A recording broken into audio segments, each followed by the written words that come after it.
Bien, yo vengo a hablar del tipo arquitectónico. No soy arquitecto, o sea que me tienen que disculpar los arquitectos que saben de tipología. Yo vengo a explicar por qué la torre es como es, por qué hay una torre, por qué el telégrafo óptico se le conoce aquí como un telégrafo de torre y anteojo.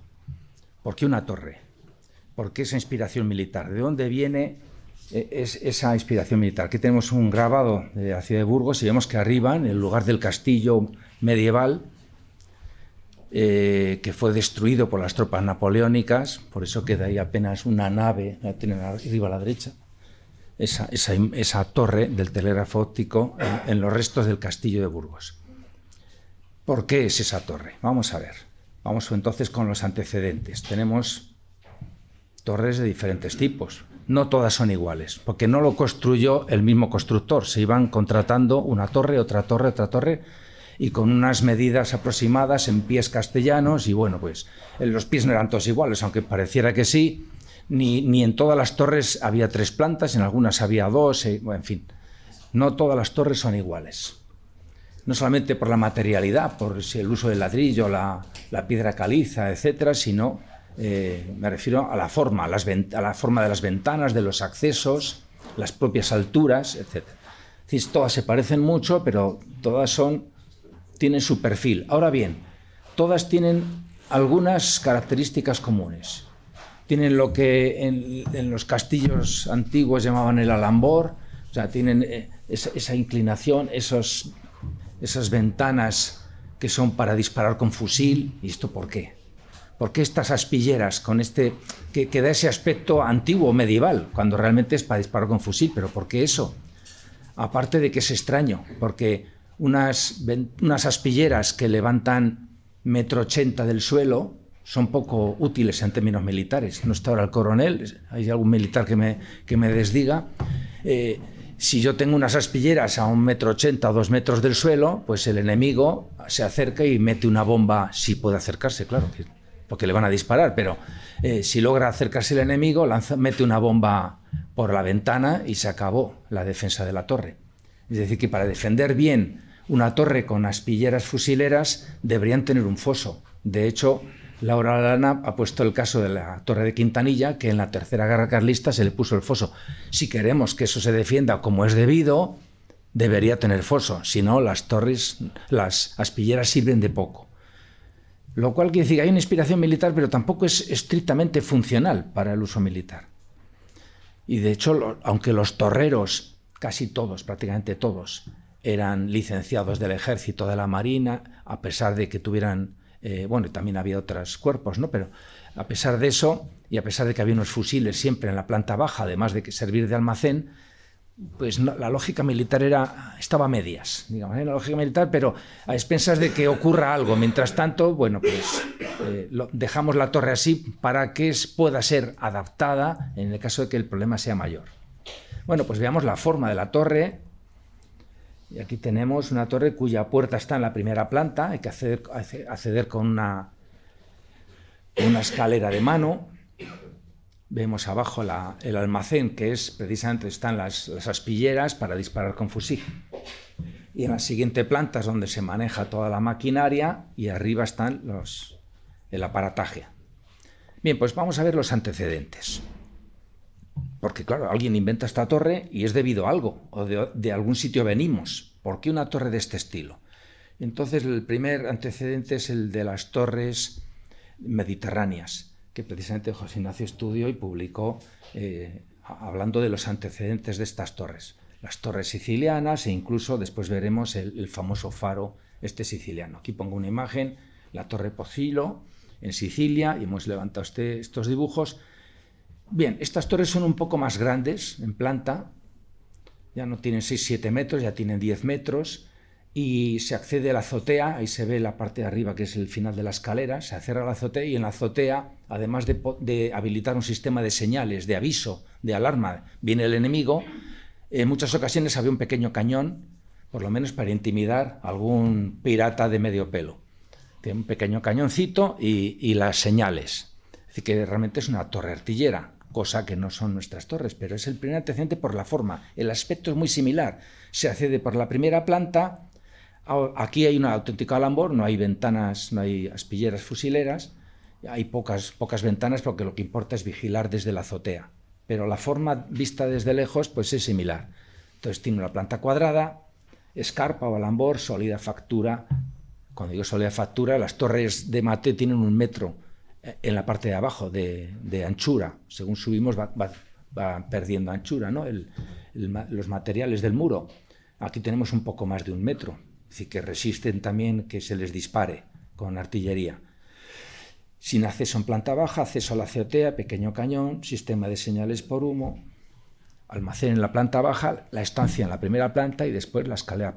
Claro, cuando tenemos torres donde hace falta una maquinaria, en las torres del telégrafo, cuando hay una planta más es porque en una se vive y en la otra se trabaja. Aunque la de vivir es un decir, realmente no vivían allí, aunque estuvieran muchas horas en las torres. Aquí tenemos algunas fotos de otras torres, todas con esta forma de tronco piramidal al principio y después ya no, y son torres de vigilancia de los tiempos de Carlos V y de Felipe II en todo el Mediterráneo siciliano y todo el sur de Italia, de Nápoles, etc. Entre Nápoles y Sicilia hay decenas de torres que todavía existen frente al Imperio Otomano. Es curioso porque las torres de la península ibérica es muy raro que sean de planta cuadrada, hay muy poquitas, ahora las vemos. Entonces la primera, digamos, el primer antecedente serían estas torres de vigilancia de los tiempos de Carlos V y sobre todo de Felipe II. José Ignacio decía precisamente, hablabas de esta torre, ¿verdad? En tu publicación, esta torre que es el garofalo, que es una lanterna, bueno, que es un faro. Pero claro, dígase cuenta, es un faro que está junto a fortificaciones artilleras. Tenía aquí un mando, ¿no? Aquí tenemos una fortificación artillera, o aquí tenemos el faro y esta es una gran fortificación artillera y aquí hay otra. Cuando tenemos fortificaciones artilleras, esta torre funciona como una torre exenta vinculada a un fuerte. La torre por sí sola no haría nada. El enemigo la atacaría y se quedaría con la torre enseguida. Se ponen torres exentas si hay fortificación artillera cercana a la que realmente sirve esta torre, no solamente como faro, sino como sistema de señales, de comunicaciones y ayuda a la fortificación artillera a ver mejor, a controlar mejor el espacio.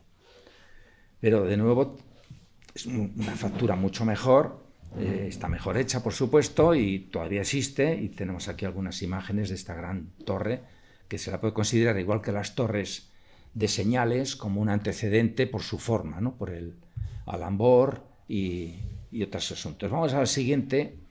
Ya estamos en el siglo XVII, el marqués de Vauban diseña y construye muchísimas fortificaciones artilleras, estas ya bien sistematizadas y científicas, pero resulta que las torres artilleras, por mucho que se piensen en la teoría, luego uno llega al lugar donde tiene que colocar la torre artillera, esa gran fortificación permanente, y ocurre pues, que la topografía pues, no le permite ver en determinado ángulo. Entonces hay bastantes fortificaciones artilleras, bovianas, que tienen torres exentas que les ayudan a ver mejor, a tapar los ángulos muertos, a ver donde la fortificación no ve. Y esto es el caso de algunas fortificaciones bovianas en la frontera con España. Tenemos esta que es la de Bellegarde, que está muy cerca, pegando a la frontera, esta torre, está a unos escasos metros de la frontera con España. Entonces la torre de Panissart es una torre de vigilancia que está vinculada al fuerte de Bellegarde, que es un auténtico fuerte artillero. O tenemos, perdón que he hecho algo, ahora no quiere avanzar. Lo hago con el mando a ver si hay más suerte. Hoy no tengo el día, ¿eh?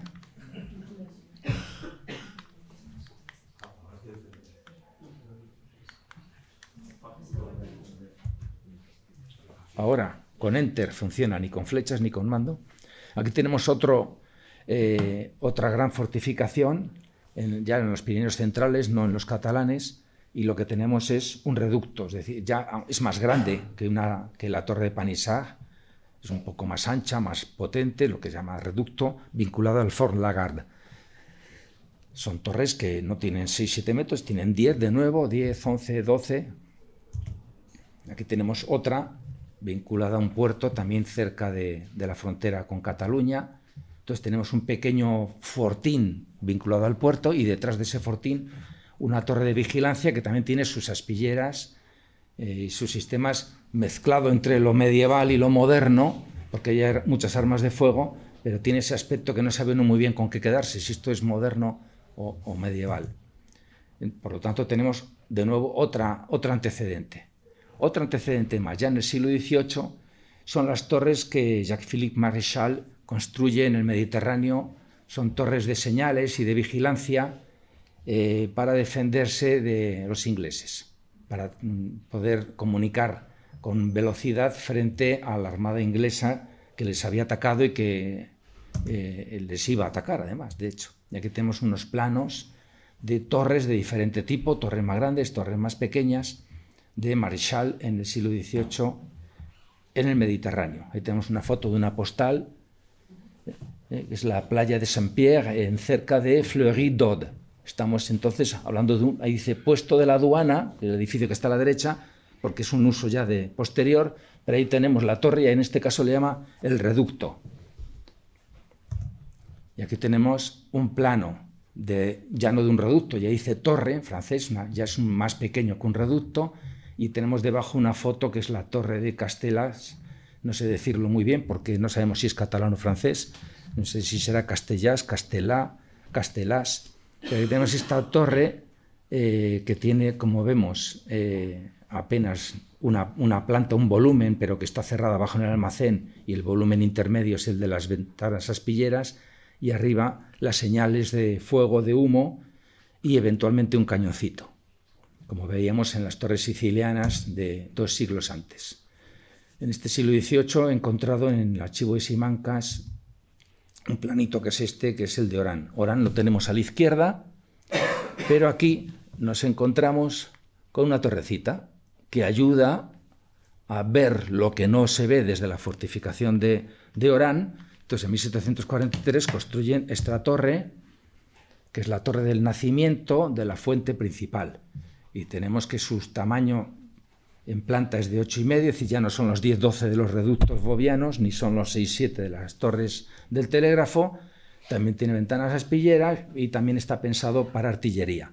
Entonces, hasta ahora estamos viendo que tiende a parecerse, pero en todos estos casos el uso de la artillería eventual o fijo es claro, mientras que en las torres de telégrafo nadie pensó nunca en poner cañoncitos, salvo en las guerras civiles, donde sí también se habilitó la azotea para el cañón. Por lo tanto, también es un antecedente en este sentido. Entonces, ahora vamos a las torres mediterráneas del Reino de Valencia y vemos que prácticamente todas son de planta circular. Pero hay algunas pocas excepciones. Una que se ha restaurado hace muy poco, porque si vieran ustedes la foto de cómo estaba, no la reconocía ni la madre que lo parió, pero ahora ya tenemos la torre de Tamarit con el aspecto que se supone que tenía en el siglo XVI. Y vemos también el alambor, la falta de ventanas. En este caso no tiene aspilleras, sino que tiene la azotea de vigilancia y para las señales, y en su caso un cañón. Y tenemos un proyecto que no se ejecutó, una torre de señales y artillera. Aquí sí que aparecen los cañones dibujados. Arriba tenemos la torre de Tabarca. No se hizo otra torre totalmente distinta, más baja, más ancha, pero bueno, aquí tenemos en los tiempos de Carlos III el proyecto para una torre que es de señales. Vemos arriba las señales de fuego y humo, pero al mismo tiempo la azotea es artillera y después también el uso fusilero. Y esto ya es un pequeño fuerte, digamos, en una pequeña isla. Y aquí tenemos otro caso de torre cuadrada, que también es un proyecto que no está claro que se hiciera, yo no lo tengo nada claro. Proyecto de Torre Nueva de las Salinas, en Valencia, 1771. Tiene una altura más de lo que podría tener las torres de este estilo, porque está en un entorno, necesitaba más altura para poder ver mejor. Pero bueno, tenemos estos 3 casos. Realmente la inmensa mayoría de las torres que uno se puede encontrar, no ya en el Reino de Valencia, uno puede ir a Almería, algunas son más antiguas, no son del siglo XVII, XVIII, algunas son medievales, ¿no? Son atalayas que vienen de muy atrás, pero prácticamente todas las torres que se encuentra uno en la costa mediterránea española son de planta circular. Así que pongo aquí la excepción, pero aunque sea la excepción, de nuevo, es un antecedente a la torre del telégrafo óptico. Y el siguiente caso de antecedente es el de los reductos y cuerpos de guardia de los tiempos de Napoleón. Aunque las publicaciones son de la mitad del siglo XIX, es el propio Napoleón, que como saben ustedes era experto en artillería, y diseñó para la defensa de las costas de Francia unas torres. Antes de eso ya construyó unas torres en su expedición a Egipto. En el Cairo ya se construyeron unas pocas torres. Aquí tenemos entonces las torres del Cairo, que son torres bastante más anchas, también de 10 a 12 metros, muy sólidas frente a la artillería, y también tenemos las aspilleras fusileras, no abajo, sino en la primera planta, y en la segunda planta también, y la artillería. Unos años después de esto, lo que se publica son una especie de mini tratado que se conoce con el nombre de Memoria para la defensa del armamento de las costas, que lo que dispone es los tipos de construcción. Entonces hay tipo 1, tipo 2, tipo 3. Digamos que el cuerpo de guardia, que es lo más, que un lugar, vamos a decir, que sea fácil de defender en un puerto de montaña, pues sería este caso. Un pequeño cuerpo de guardia. Aquí tenemos todos los tipos, desde la gran torre a este cuerpo de guardia que es más chiquito. El caso es que lo chiquito ya no se parece tanto a las torres nuestras, se parecen las grandes. Es decir, que otra vez nos ocurre que ese parecido aparente realmente es de una torre artillera. Entonces no nos vale del todo. Más antecedentes, la tratadística de la fortificación. Nos leímos todos los tratados que hemos encontrado, que hemos sabido leer, porque no leemos ruso ni alemán, por desgracia, pero hay otros idiomas que sí leemos, y todo lo que hemos encontrado, y como estábamos además en COVID, pues leíamos y leíamos como si no hubiera un mañana. Y bueno, aquí hay un ejemplo de los tratados españoles y franceses, pero hay unos cuantos más, buscando ese antecedente, donde encontramos una torre en la tratadística de la fortificación. Y después de leérnoslo todo, encontramos que no era el caso. La fortificación permanente no nos sirve. Lo que nos sirve, y lo encontramos en tratados posteriores al telégrafo óptico, es lo que llamaban fortificación pasajera, con G. ¿Qué es la fortificación pasajera? Es la fortificación de un territorio que ha sido ganado al enemigo y que por lo tanto son fuertes más o menos coyunturales, donde hay que asegurar algo de la logística, del control de los caminos y de las comunicaciones. Hay que decirle al gobierno, tráenos refuerzos, etc.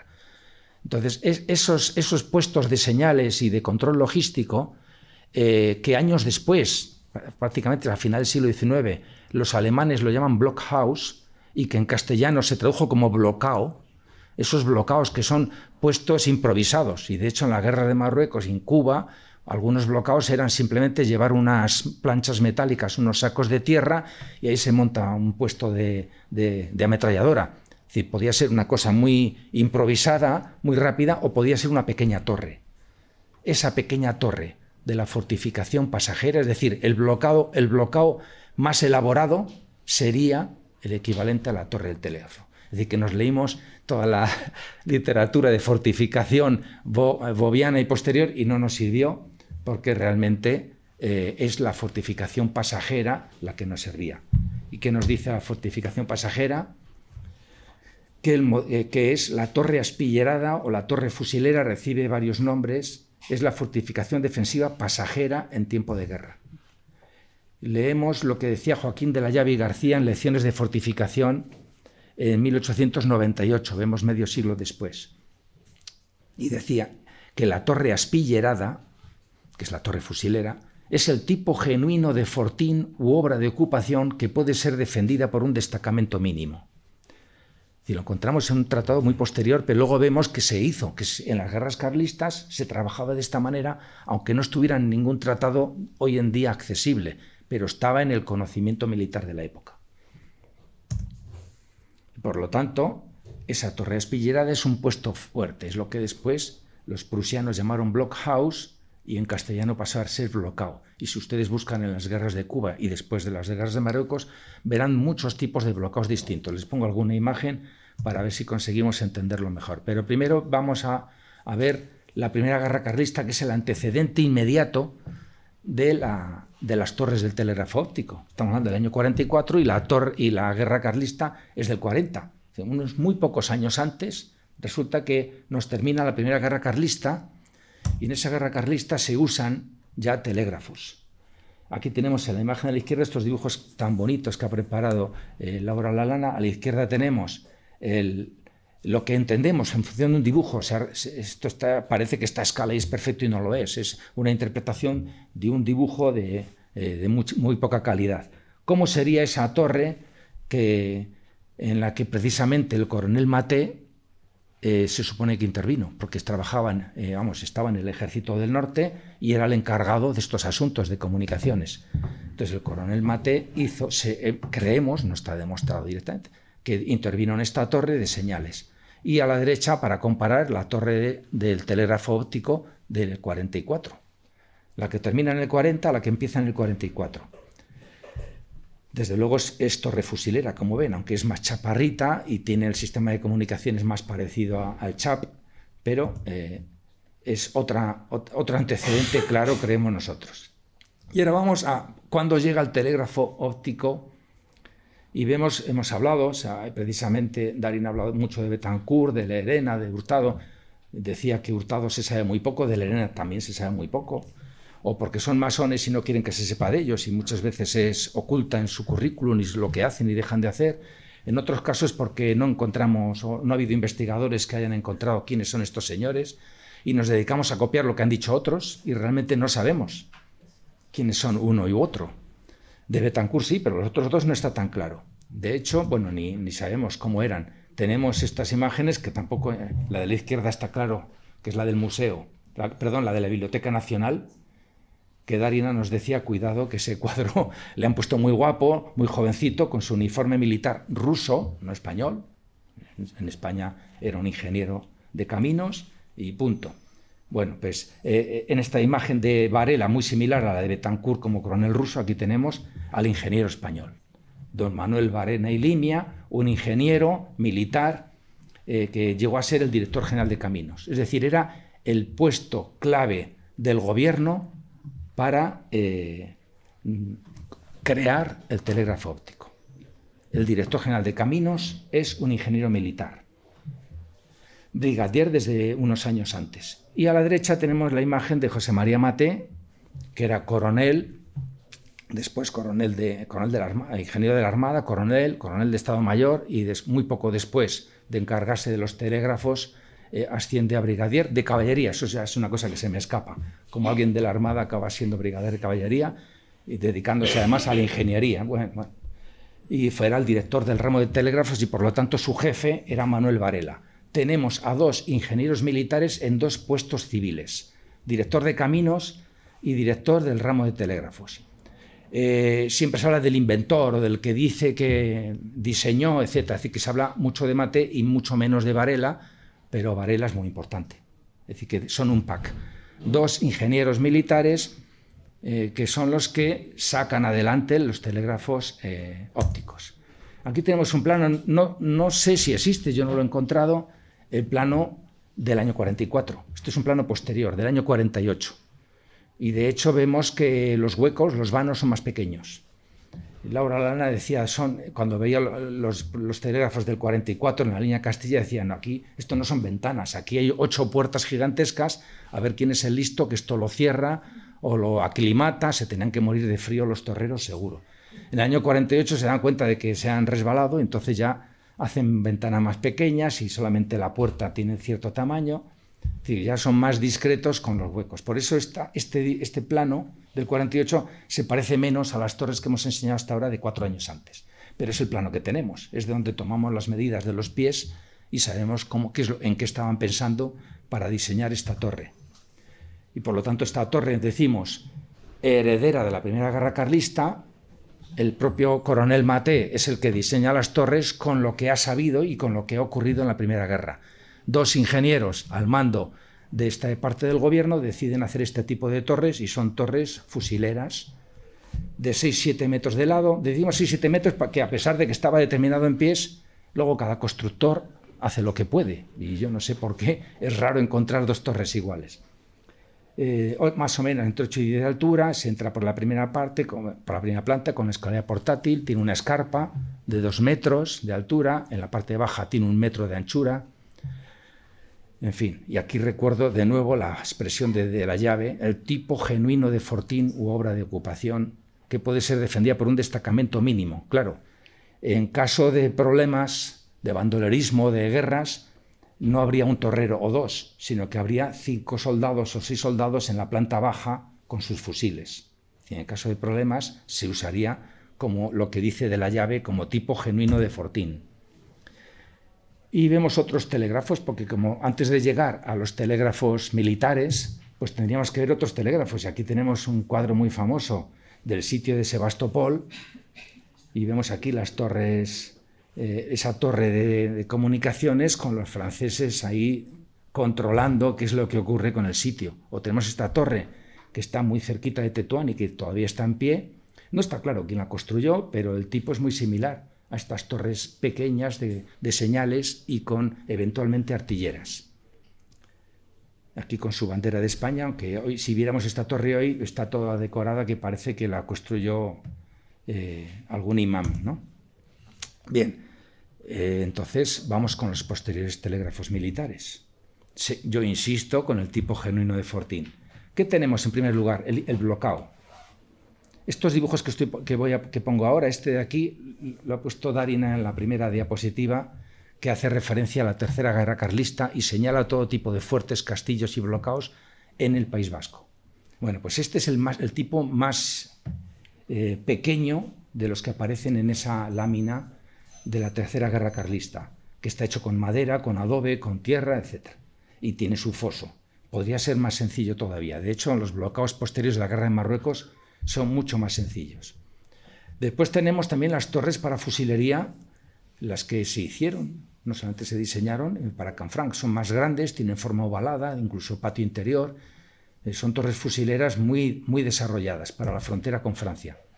Tenemos lo que llamaban el fortín de Sidi Bajo, pero que en el fondo es una torre fusilera, porque la artillería era complicada de llevar ahí arriba, aunque había, pero eran cañoncitos.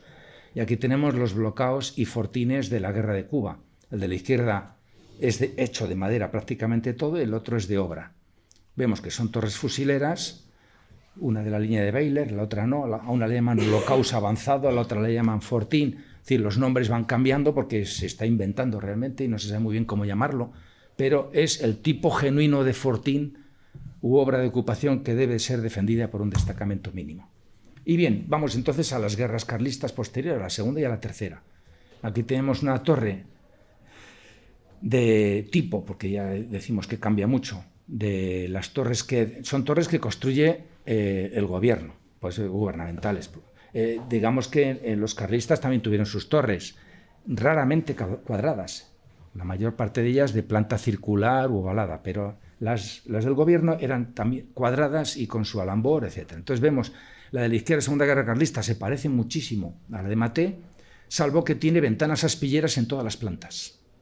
Porque la torre de telégrafo óptico solamente lo tiene en planta baja, aquí lo tiene en la primera y en la segunda. Y además está habilitada la azotea para los cañones. Y en la Tercera Guerra Carlista hay que construir unas líneas, una línea de torres a la margen derecha del Ebro, al sur del Ebro. Existe el telégrafo eléctrico, hay que recordarlo, está funcionando y se desarrolló con mucha fuerza. Pero, lógicamente, todos hemos visto nuestras películas de indios y vaqueros y del western y sabemos que es muy fácil cortar un cable.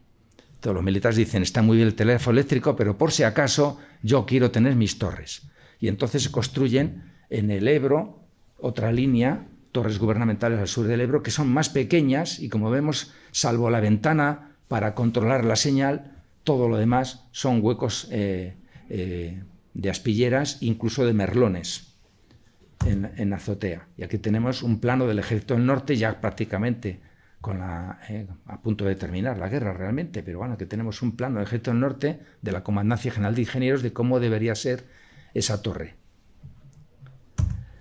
Y aquí tenemos de nuevo estas imágenes de la Tercera Guerra Carlista y lo que tenemos es a la izquierda Torre de Quintanilla, que ha aparecido en las presentaciones de Laura y de Darin. Tenemos la Torre de Quintanilla, pero esta torre ya aquí tiene una empalizada y no se ve bien que tiene un foso, porque si queremos que funcionen las ventanas aspilleras debería tener un foso, que evite que alguien pueda meter una bomba e incendiar lo que sea por el hueco. Después tenemos la torre de Puebla de Arganzón, que es una torre más ancha, más alta, y también, de nuevo, arriba tiene 2 puestos de vigilancia, aparte de las señales, y tiene sus merlones y sus cañoncitos. Y por último, la torre de Esquivel, que eso ya es un fuerte.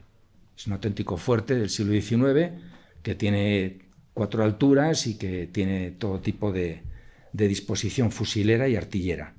Es decir, que realmente la torre del telégrafo militar es la de la izquierda y las otras son todas las variaciones posibles. Y esto es lo que venía a contaros, antecedentes de todo tipo para justificar por qué la torre es como es. Y espero haberos convencido.